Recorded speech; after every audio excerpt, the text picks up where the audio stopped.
De nuevo, bienvenido al aula virtual de biología. Soy el profesor Marvin González.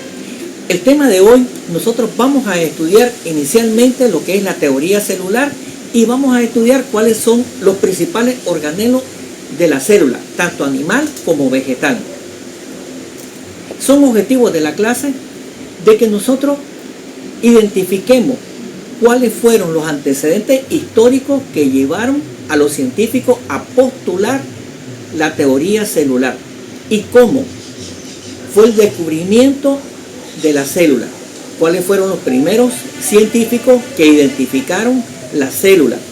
Robert Hooke es uno de ellos, y cómo otro científico que fue el que fabricó los primeros microscopios más simples que recoge la historia, y cómo nosotros hemos venido avanzando a través de la ciencia moderna en desarrollar nuevos microscopios.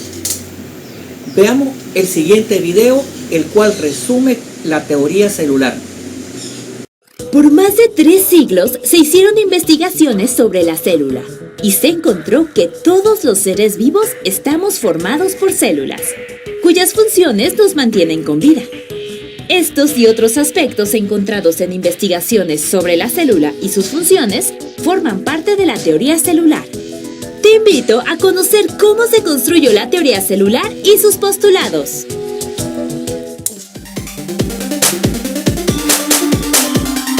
¿Cómo se construyó la teoría celular? Todo empezó con las primeras observaciones de las células en el siglo XVII, cuando Anton van Leeuwenhoek construyó el primer microscopio y logró observar en una gota de agua una gran cantidad de microorganismos formados por una célula, como los protozoarios. Posteriormente, en 1665, Robert Hooke analizó con su microscopio láminas muy finas de corcho y observó que este material estaba formado por un retículo de pequeñas celdas a las que denominó células. Tiempo después, durante la primera mitad del siglo XIX, los avances tecnológicos en los microscopios, el uso de técnicas de tinción que aumentó el contraste de las preparaciones de tejidos y la invención de aparatos denominados microtomos que permitieron cortar láminas muy finas de tejidos condujeron a descubrir las estructuras celulares y sus funciones y con ello formular la teoría celular. En 1837, la teoría fue precisada por Matthias Jakob Schlein y Theodor Schwann, tras haber observado células en diversos tejidos vivos, y en 1855 se presentó una polémica acerca del origen de las células y mediante experimentos se descartó la generación espontánea. Poco después, Rudolf Virchow observó a las células dividirse para formar otras, y esto fue también incorporado a la teoría celular. Finalmente, en 1906, Santiago Ramón y Cajal demostró la individualidad de cada neurona, con lo que dio más fuerza a la teoría celular y le concedió validez universal. Los postulados de la teoría celular se incorporaron progresivamente, a partir de diversas investigaciones. ¡Vamos a conocerlos! 1. La célula es la estructura que conforma a todos los seres vivos, desde microorganismos hasta plantas y animales pluricelulares. 2. En cada célula ocurren funciones por medio de las cuales se mantiene la vida. 3. Los organismos pueden ser unicelulares, compuestos por una célula, o multicelulares, compuestos de muchas células. 4. Cuando las células se dividen, la información hereditaria que contienen en el material genético se transmite de célula a célula. 5. El flujo de la energía se produce dentro de las células. 6. Todas las células tienen básicamente la misma composición. Finalmente, la teoría destaca que todos los organismos y todas las células preceden de otras iguales, así que todas las células son capaces de reproducirse. En conclusión, las diversas investigaciones realizadas sobre la célula, principalmente a través del microscopio, dieron lugar a la teoría celular. Esta teoría destaca, entre otros aspectos, que la célula es la unidad de todos los seres vivos y que las funciones que caracterizan a un ser vivo, como la nutrición, la reproducción y la relación con el medio, también tienen lugar a nivel celular. ¿Y tú? ¿Por qué crees que son importantes los postulados de la teoría celular?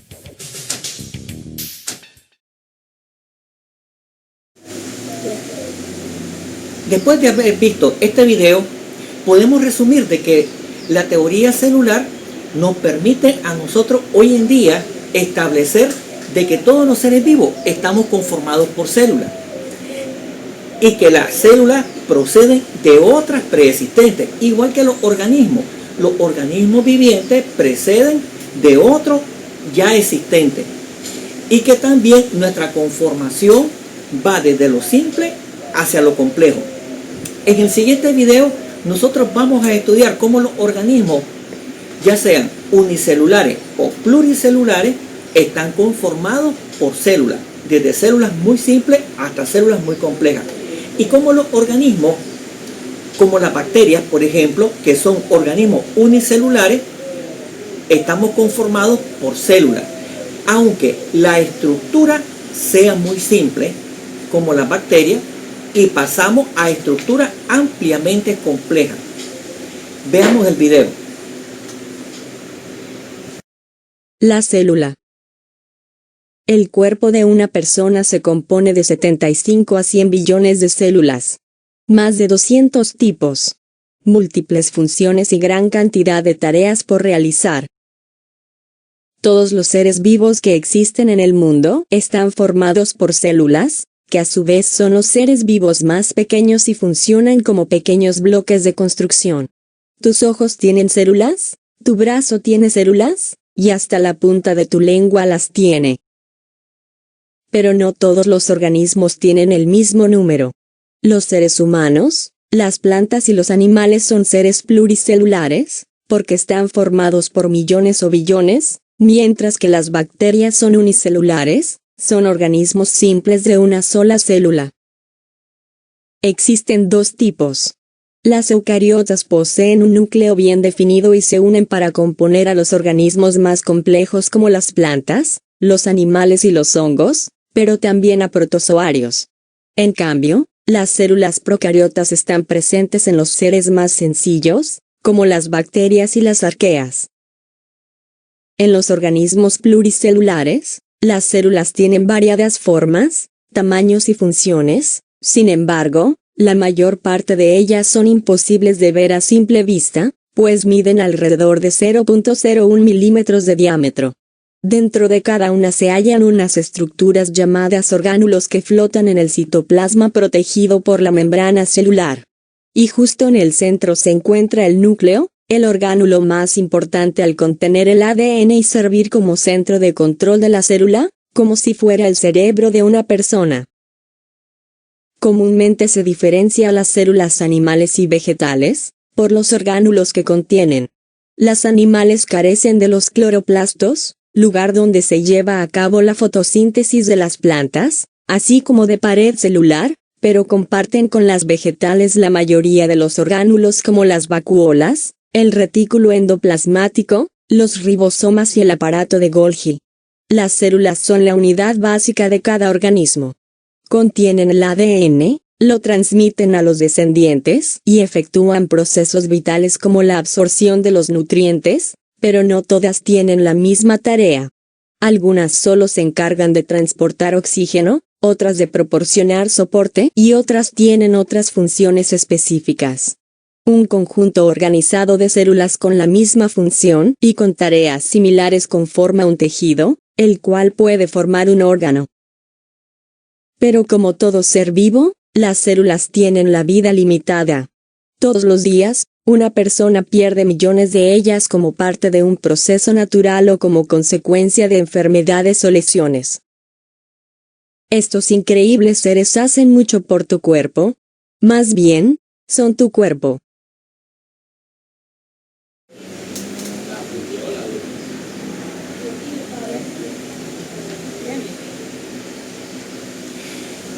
En el video que observamos, quedó establecido que todos los seres vivos están conformados por células, ya sean animales o plantas. Y quedó establecido también que los organismos pueden ser unicelulares o pluricelulares, de acuerdo a su complejidad, de acuerdo a la especialización que tienen estas células. En el próximo video vamos a observar cuáles son las principales funciones que ejercen todos los principales organelos celulares que conforman la célula, y vamos a evidenciar las funciones que tienen los organelos que son exclusivos tanto en las células vegetales como en las células animales. Veamos el video.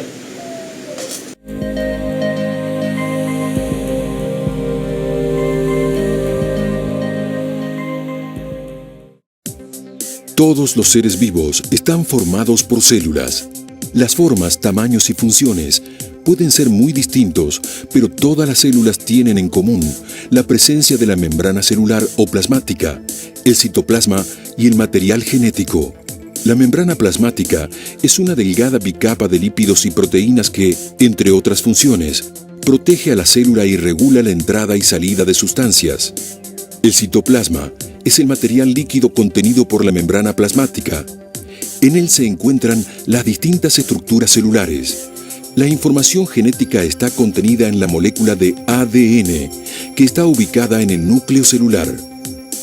En el citoplasma se encuentran las organelas. En las mitocondrias se produce la respiración celular. Los ribosomas pueden estar libres o asociados al retículo endoplasmático rugoso. Son los sitios en los que ocurre la síntesis de proteínas. El retículo endoplasmático es una red de membranas. Se lo denomina rugoso cuando tiene ribosomas asociados y produce y moviliza proteínas. El retículo endoplasmático liso no tiene ribosomas y produce y moviliza grasas y aceites. El complejo de Golgi está constituido por sacos aplanados que reciben sustancias elaboradas en el retículo. Estas sustancias son distribuidas en la célula o eliminadas de ella. El citoesqueleto es una red de filamentos y fibrillas sumergidas en el citoplasma sobre las que se apoyan las organelas. En las células vegetales se encuentran algunas organelas particulares. Las vacuolas almacenan agua y pueden alcanzar hasta el 80% del volumen celular. Los plástidos son organelas exclusivas de las plantas.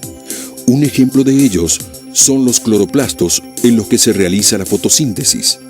Algunas células están rodeadas por una pared celular que les otorga sostén y protección. Se encuentran en las plantas, los hongos y las bacterias. En la naturaleza existe una enorme variedad de seres vivos. Pueden ser muy diferentes entre sí, pero todos se originaron a partir de una célula y están constituidos por células que son las unidades estructurales y funcionales de todos los organismos. Observamos que las células tienen organelos y que estos organelos se han especializado cada uno de ellos para realizar funciones específicas. Dentro de los organelos que nosotros vimos está el núcleo, el retículo endoplasmático liso y rugoso. Vimos las mitocondrias como uno de los organelos que realizan la función exclusiva de ser la central energética de la célula. Vimos algunos organelos que son exclusivos tanto en las células animales como en las células vegetales. En resumen, estudiamos la importancia de los descubrimientos que llevaron a los científicos a formular la teoría celular. También estudiamos qué son las células unicelulares y pluricelulares. ¿Cuál es la diferencia entre las células animales y las células vegetales? En el aula virtual yo les estoy compartiendo la agenda de trabajo correspondiente para este tema. Cualquier duda, nos estamos contactando. Los espero en mi próxima clase. Soy el profesor Marvin González.